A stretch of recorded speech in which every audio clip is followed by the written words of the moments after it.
Listen, Rick Perry, I don't mean to be blunt about this or anything, but Rick Perry is tanking as a presidential candidate. Honestly, I really thought that Rick Perry would be better than this. But he has been bad at the debates. He does not seem to be good at talking about his record as Texas governor. And he seems to have the likability factor of a small, sharp rock that you know is in your shoe. It's killing you every time you take a step, but you just can't find it to get it out of there. In the latest national CBS New York Times poll, Governor Perry has fallen off a cliff. Herman Cain is in the national lead, followed pretty closely by Mitt Romney. Rick Perry is down at 5th. Soon after Rick Perry got into the race, he was winning that same poll with 23% of the vote in mid-September. By mid-October, that was down to 12% of the vote. Now he is down to 6% of the vote. Rick Perry is tanking as a candidate.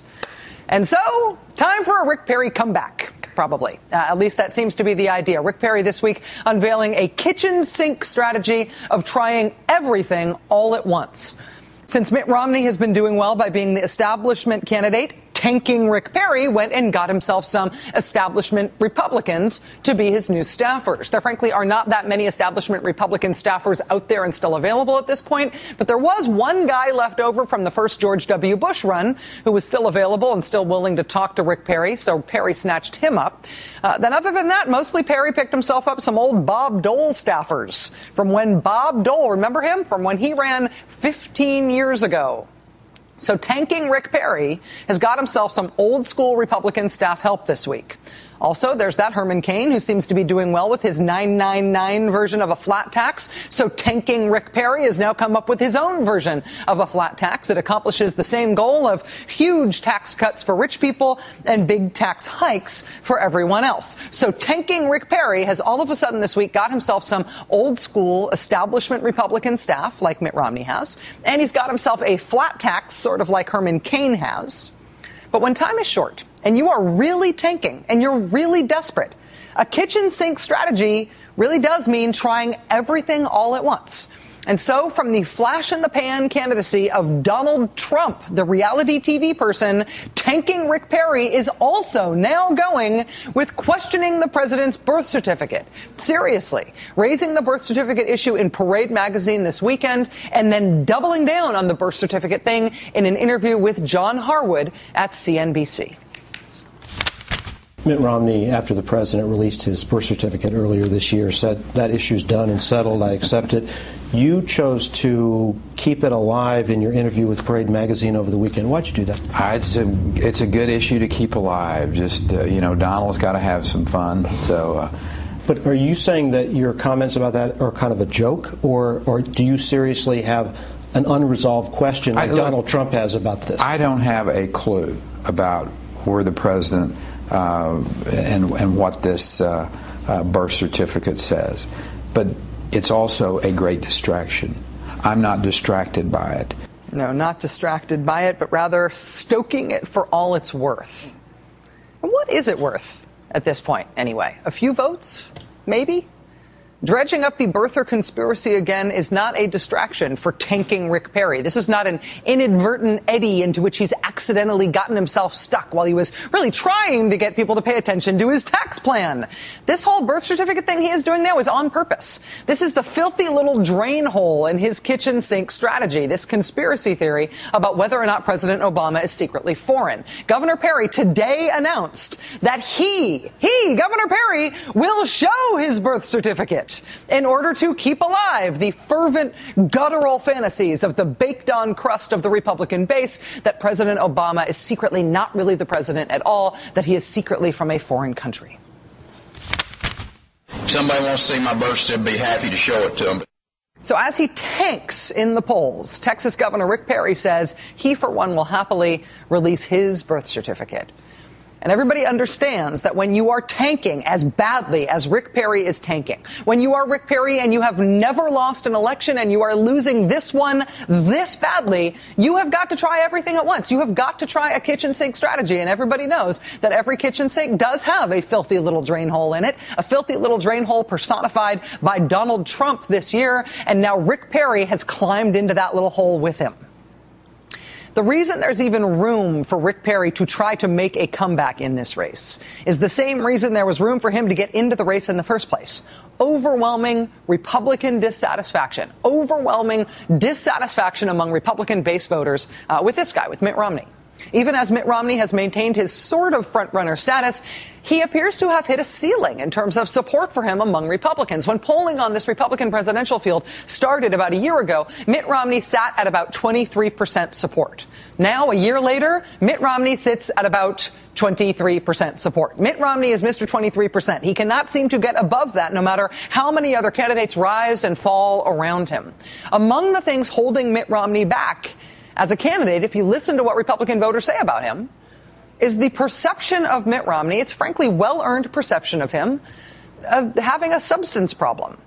Not having a substance abuse problem, but having the problem that he does not seem to have substance. He seems unsubstantial. He seems willing to take any position on any issue, particularly on things that are supposed to reflect core values, core moral beliefs.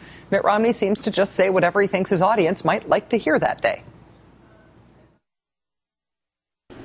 I believe that abortion should be safe and legal in this country. I believe that since Roe v. Wade has been the law for 20 years, that we should sustain and support it. And I sustain and support that law and the right of a woman to make that choice.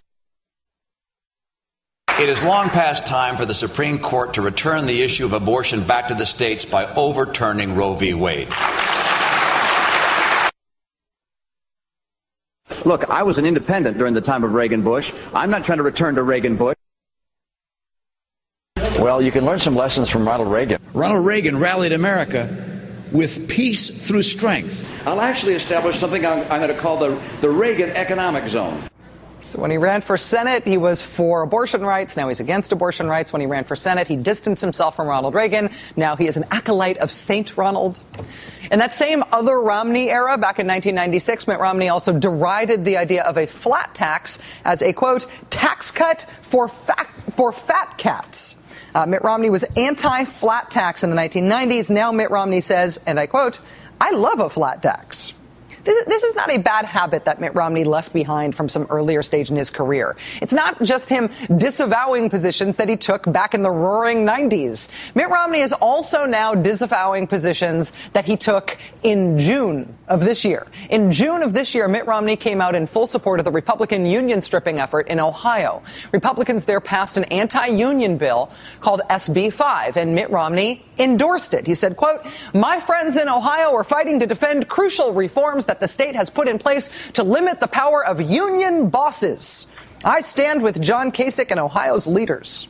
Mitt Romney came out for the union stripping thing in Ohio. Since then, the union stripping thing has proven to be incredibly unpopular among the people of Ohio. A new poll out today shows that Ohio residents by a 25-point margin want to repeal that union stripping thing when it is on the ballot next month. 57% of registered voters in Ohio say they're against the union stripping thing. 32% are for it. That is a 25% margin against it.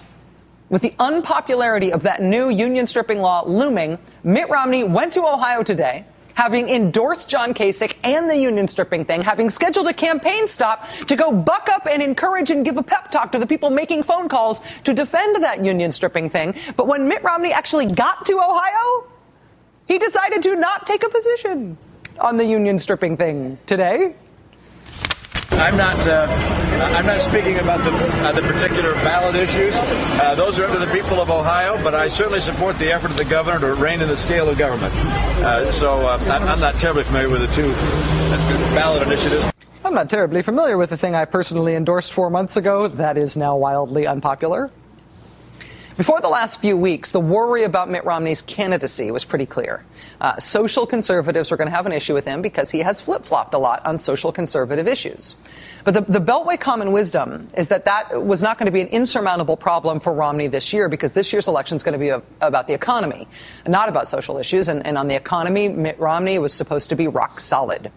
Except now Mitt Romney is showing that he's got that same famous Mitt Romney gummy worm spine on economic issues, the same way that he does on social issues. Just telling people what they seem to want to hear in the moment, forgetting what are supposed to be his core beliefs on issues like this year's Republican fad flat tax and busting unions.